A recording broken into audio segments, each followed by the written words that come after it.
因为最近呢天气非常炎热那就想到来做一个消暑的东西就想到了西瓜。那这一次呢，我会做一般的红色的西瓜，还有小玉西瓜。好，那这次的作品就是因为这样子，我们来看一下做完的成果会怎么样。那西瓜呢，这个档案看起来非常简单，但是事实上它并不是那么好建立的它可能用一些基本的指令是做不出来的因为它这边呢是有一点曲面的状态你可能需要有一点曲面的基本技巧建立这个西瓜可能会比较容易一点那这边的话就留给大家去尝试了。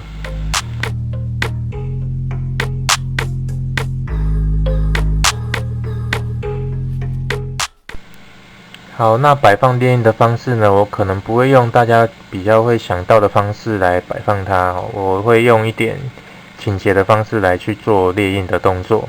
因为这样子的话，我可以更节省我打磨的时间以及让它整个起来的时候物件可以更完整可能会用这种方式让它的支撑呢在底部因为这个地方呢最容易打磨。那因为这边呢最主要的外观面在这里所以这样子的话，我这个部分呢就不太需要去做一些特殊的处理。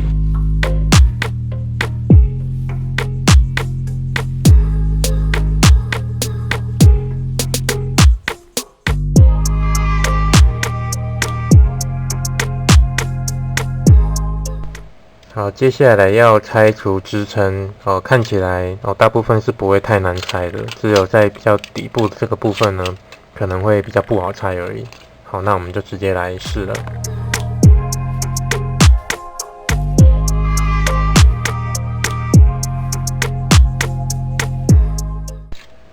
那拆完支撑后呢，底下呢需要做一点打磨。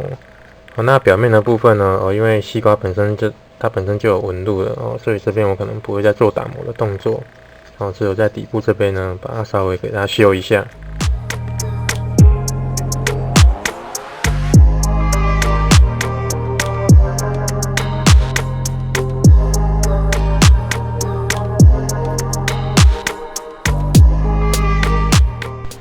那颜色的话，我会用4种来表现：红色、黄色、绿色以及黑色。那特别是绿色的部分，我不会涂得那么饱和，可能会有点随性一点，让它表现一下西瓜皮的颜色。好，那我们就直接来涂颜色了。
好，总算是完成西瓜了目前看起来呢，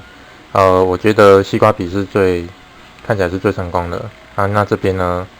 特别让它的绿色不要涂得那么饱和看起来会更像真正的西瓜那个纹路呢是参考真实的西瓜，所以看起来是蛮像的。那如果你对我的影片喜欢的话，欢迎用多种方式来支持我。那我们就来看西瓜吧。